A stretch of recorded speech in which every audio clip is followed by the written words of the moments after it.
Olha o barulho lá da Volvo aqui, ó, XC60.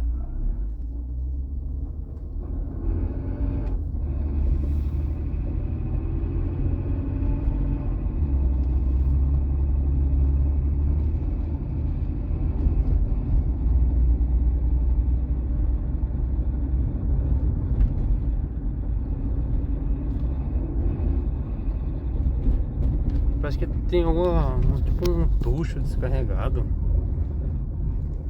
Tipo um barulho de carro diesel. Esquisito pra caramba.